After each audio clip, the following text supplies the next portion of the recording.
The gospel this morning is from the 9th chapter of John. This is a long one, friends, 1 through 41. So what I invite you to do is, if you'd like to read along, that's fine. If not, I invite you to make yourself comfortable. Maybe close your eyes and hear this story for the first time this morning. As he walked along, he saw a man blind from birth. His disciples asked him, "Rabbi, who sinned, this man or his parents, that he was born blind?" Jesus answered, "Neither this man nor his parents sinned. He was born blind, so that God's works might be revealed in him. We must work the works of him who sent me while it is day. Night is coming when no one can work. As long as I am in the world, I am the light of the world." When he had said this, he spat on the ground and made mud with the saliva, and spread the mud on the man's eyes, saying to him, "Go wash in the pool of Siloam," which means sent. Then he went and washed and came back able to see. The neighbors and those who had seen him before as a beggar began to ask, "Is this not the man who used to sit and beg?" Some were saying, "It is he." Others were saying, "No, but it is someone like him." But he kept saying, "I am the man." But they kept asking him, "Then how were your eyes opened?" And he answered, "The man called Jesus made mud, spread it on my eyes, and said to me, 'Go to Siloam and wash.' And then I went and washed and received my sight." They said to him, "Where is he?" And the man said, "I don't know." They brought to the Pharisees the man who had formerly been blind. Now it was a Sabbath day when Jesus made the mud and opened his eyes. Then the Pharisees also began to ask him how he had received his sight. And he said to them, "You put mud on my eyes, and then I washed, and now I see." Some of the Pharisees said, "This man is not from God, for he does not observe the Sabbath." But others said, "How can a man who is a sinner perform such signs?" And so they were divided. So they said again to the blind man, "What do you say about him? It was your eyes he opened." And the man said, "He is a prophet." The Jews did not believe that he had been blind and had received his sight until they called the parents of the man who had received his sight. And they asked him, "Is this your son, who you say was born blind? Then how does he see?" His parents answered, "We know that this is our son, and that he was born blind. But we do not know how it is that now he sees, nor do we know who opened his eyes. Ask him. He is of age. He will speak for himself." His parents said this because they were afraid of the Jews, for the Jews had already agreed that anyone who confessed Jesus to be the Messiah would be put out of the synagogue. Therefore his parents said, "He is of age. Ask him." So for the second time they called the man who had been blind, and they said to him, "Give glory to God. We know that this man is a sinner." He answered, "I do not know whether he is a sinner. One thing I do know, that though I was blind, now I see." They said to him, "What did he do to you? How did he open your eyes?" And he answered them, "I have already told you, and you would not listen. Why do you want to hear it again? Do you also want to become his disciple?" Then they reviled him, saying, "You are his disciple, but we are disciples of Moses. We know that God has spoken to Moses, but as for this man, we do not know where he comes from." The man answered, "Here is an astonishing thing. You do not know where he comes from, and yet he opened my eyes. We know that God does not listen to sinners, but he does listen to one who worships him and obeys his will. Never since the world began has it been heard that anyone opened the eyes of a person born blind. If this man were not from God, he could do nothing." They answered him, "You were born entirely in sins, and are you trying to teach us?" And they drove him out. Jesus heard that they had driven him out, and when he found him, he said, "Do you believe in the Son of Man?" And the formerly blind man answered, "And who is he, sir? Tell me, so that I may believe in him." Jesus said to him, "You have seen him, and the one speaking with you is he." He said, "Lord, I believe." And he worshipped him. Jesus said, I came into this world for judgment, so that those who do not see may see, and those who do see may become blind. Some of the Pharisees near him heard this and said to him, surely we are not blind, are we? Jesus said to them, if you were blind, you would not have sinned. But now that you say we see, your sin remains. Here ends the reading.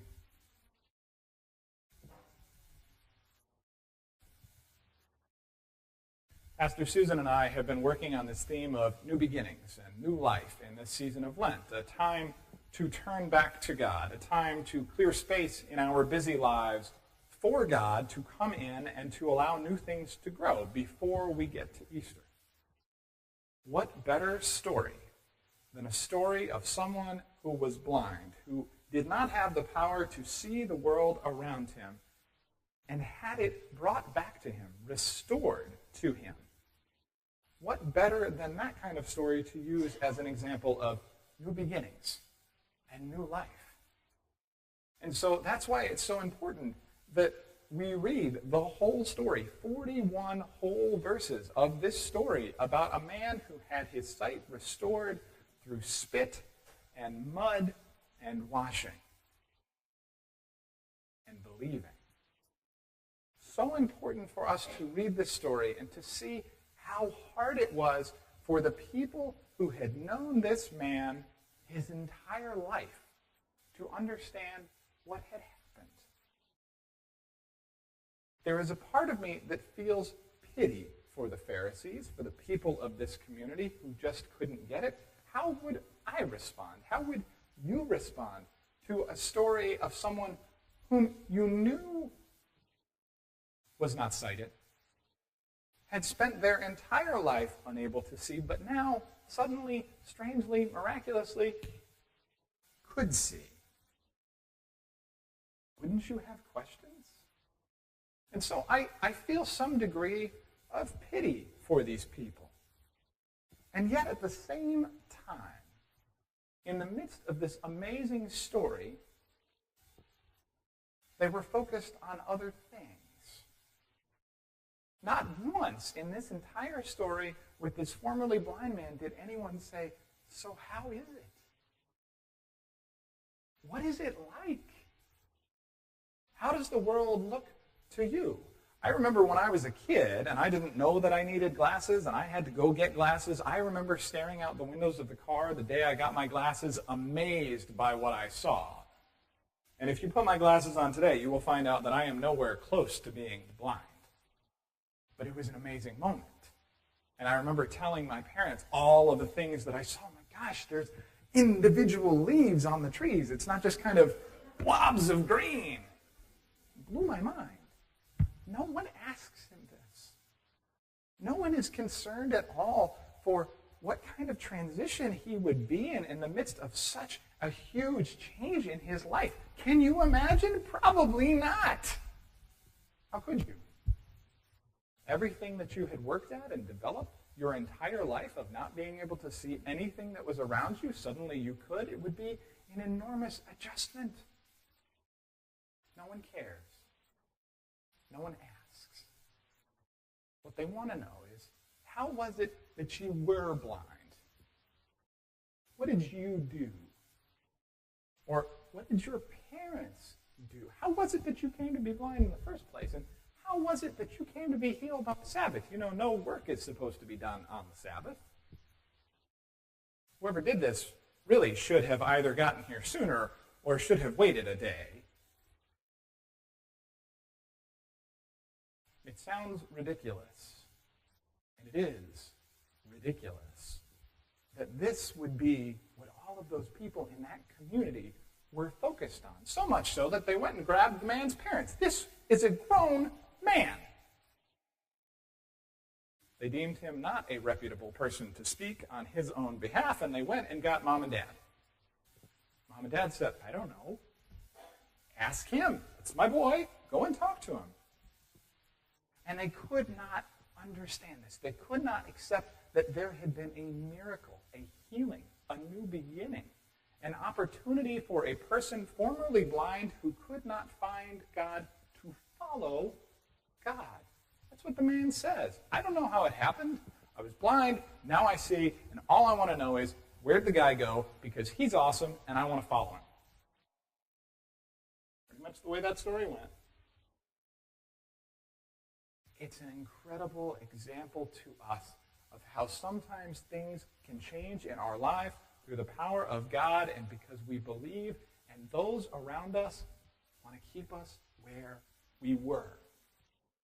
They want to keep us who we were. They don't want to let us grow and change and mature and move on. They don't want to let us see what is around us and to enjoy that beauty because, you know what? It's scary. It's scary. And one of the things that we've been talking about the last 4 weeks in a clearing season and this study that many of you are engaged in is how much fear holds us back from doing what we really need to do, from what we really feel called to do, from where God is drawing us out of ourselves to go to. These people in this community were afraid. If his life can change, and I don't understand it, what about me? What's possible? You don't wake up blind and go to bed able to see, but it happened. What else can happen? Where else can new growth, new life, new beginnings come? I was sitting in my short seat up here as the service was going, right before Pastor Susan got up to lead the prayer of confession and pardon. And I was thinking about other kind of more tangible things, right? This happened a long time ago. A little hard for us to wrap our heads around. I want you to go into your pew backs and take out the United Methodist hymnal. Go ahead. We're not going to sing anymore, but I want you to turn to page 378. Some of you know that by heart. You're going, Amazing Grace. I want you to look down at the bottom. If you've never kind of perused the bottom of the page, it'll tell you what the tune is and some other information. It'll also tell you who wrote it. And the guy who wrote this hymn, a man by the name of John Newton, wrote it in 1779, is that right? I cheated, I looked up there. John Newton had an amazing transformation in his life. He was a sighted person, but he may as well have been blind. John Newton was a businessman. He owned ships. He was engaged in the transportation of goods. The problem is they were people. John Newton made his money by selling human beings. And he ran ships between the west coast of Africa and the east coast of the colonies, and then the United States. And he did very well for himself. He made a lot of money. He was able to be completely blind to what he was doing for a very long time. Families torn apart, lives destroyed, people killed, people forced to make impossible decisions that no one should ever, ever, ever be forced to make. And he made money. And that money was able to keep the voices in his head and his heart that were saying, John, this is wrong, you shouldn't be doing this, quiet for a long time. But John Newton had a moment. He had a moment with another John, John Wesley. It's amazing how through the course of history, certain people kind of intersect with each other. And John Newton, who, remember, was doing nothing technically illegal, came to John Wesley and said, I have a problem. I think this is wrong, and I don't know how to stop doing this. I don't know how to stop sending my ships. I don't know how to stop taking people. I don't know how to stop accepting the checks for doing it. Can you help me? And Wesley looked at him and he said, yeah, I can help you. Jesus can help you. Not going to be easy. It's going to take a while. And they spoke about this issue for years. Years. Because once inertia gets going, it's hard to stop it. And there were times when John Newton walked away from John Wesley and said, this will never work, I can't do it. It's fine, everybody else does it, why do I need to stop doing it? But eventually, John Newton recovered his sight. And he wrote a song, but he also went to Parliament, the British governing body, and he spoke to the people there, and he said, this is wrong. It is criminal. It is disgusting. It is horrendous, and we need to stop it. And they didn't listen to him. They said, thank you so much. Have a nice day. So he went back. And he went back, and he went back, and he went back, and he kept going back, and he kept going to church, and he kept going on as a United Methodist until people listened to him. I was blind, and now I see. And you are all blind too, but you can see. And eventually they did.